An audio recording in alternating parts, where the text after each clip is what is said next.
Hey everybody, welcome into Rock Painting 101, where we give you fun rock painting ideas that anybody can create. I hope you enjoyed the tutorial. If you do, give it a thumbs up and don't forget to subscribe. Let's paint some cute witches for Halloween. Start by placing a large green circle onto your stone. You want to put it closer to the bottom so you have room for your hat on top, and then go ahead and fill it all the way in. Next, we're going to place on our witch's hat. I'm going to show you two different ways you can do this. I like to create my triangle so that the edges of the triangle reach the outside edges of your circle. You want to bring it down onto your circle a little ways and then create the brim of your hat. Now, if you don't have a lot of space for your hat or you just want a different look, you can also make your hat fold over to one side. Now to do this, I like to place the brim of my hat on first and then start creating my triangle upward and then create this fold over. You want nice sharp lines along the top, and then you'll want some space separating the tip of the hat from the side of the hat just a little bit. Then go ahead and fill your hats in. If you want to, once your hat is completely filled in, you can add a stripe of color on your hat as well. I'm leaving mine black today, but as all of my tutorials, this is a jumping off point. You can make these your own. However you want to do it is good. Another cute little detail you could add is a little spider hanging down from the edge of the hat. This is super simple addition that you can create or leave off of your design. You'll see I did it both ways here. Next, add on a couple large black eyes. For the hair, I'm placing down white first and then coming back with my extra fine tip and making wiggly lines through it so that you kind of get some variation in your hair color, a little grayish tone to it.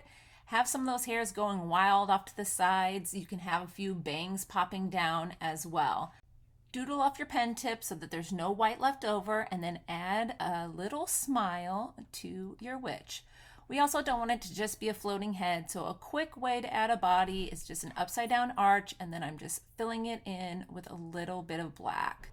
Also, line the bottom of your face. Next, we're going to add in our dots, and I'm going to show you this first one because I did make a mistake and I went over the edge. If you get to it quick enough, you can just grab a paintbrush and swipe that white paint right back up. I'll go back in with my black paint pen and cover up that mark. Then come back and place a fresh dot. You can also single dot the eyes if that makes it easier for you. It still looks cute. Let's paint some fun eyeball flowers for Halloween. Start by placing a white circle onto your stone or your surface. Now we're going to create petals. This is a quick little trick to give yourself little dashes so that you can space your petals out better if you have a hard time with that. Once all your dashes are on, you just create the petal tops all the way around and fill them in. Next, we're going to add on a stem, a leaf, and a little patch of grass where this flower lives. I'm adding on a second layer of white, but only around the outside edge where the white of the eye is going to be showing. Then we're going to create our eye color. I'm going to use two different tones of blue. If you work while your paint pen is wet, they will kind of flood together. So I'm doing dark blue on the outside and a little bit of light blue on the inside. You'll get this really fun eye color. Next, we're going to start adding the veining, the red lines in the eye. I'm using this disposable eyeliner brush. It has such a fine little point. I'm putting the paint even on my finger so that I'm only getting the littlest bit of paint on my brush at a time. And I'm just going to work my way around, creating these Y shapes, V shapes, little lines, all the way around the whites of the eye. All that's left is to go around with our lining. So outline your stem, your leaf. On the grass, I usually just create some little hash lines in the grass. I don't go into a lot of detail here. Next, we're going to go around and outline each of our petals. We're going to outline the eyeball itself as well. Then go ahead and add on your pupil. The last step is to add these cute little dashes and dots along your petals, and it is finished. We created these really fun zombie rocks. Start by placing a light green circle and filling it in on your stone. Once your circles have dried, we're going to come back and add in brains. So I'm using circular motion here so they don't have any straight edges when I'm done with my brains. Now this rock had a little crack in it, so I used that crack to create an edge. You can also create brains kind of spilling over. Have a lot of fun with this. Then place one eye right on your design. It's okay if a little bit of that green pulls in. It doesn't have to be bright, bright white. Then we're going to give him a body, just an upside down arch filled in with brown. For his mouth, create kind of a wobbly oval shape. Place some areas that you are going to leave white so that they have a couple teeth. You can do 2 teeth, 1 tooth, however you want. This is something you can adjust for each zombie so that they all have a fun, unique look to them. Fill in all the negative space with black. Then we're also going to come in and add an X for our opposite eye. Once the white of the eye is dry, come back in and draw in a large pupil and fill it in black. And then we're going to start lining our brains. So I like to create a curve along the edge and have it curve up and into the pink area a little bit with little wavy lines. Play around with this and have fun. There's not really any wrong way to do it. When creating the bodies, I like to add my outlines on the outer edge of the design. You can create a stripe down the center, a couple buttons, and if you touch it and tap a few times around your design, it will give it a kind of muddied up, dirty look. You can also go around and add cute little stitches around the design as well, and you can reline the areas after you tap it to give them a darker outline look. Finish the basic lining on your design, and then we're going to come in and add in some last details.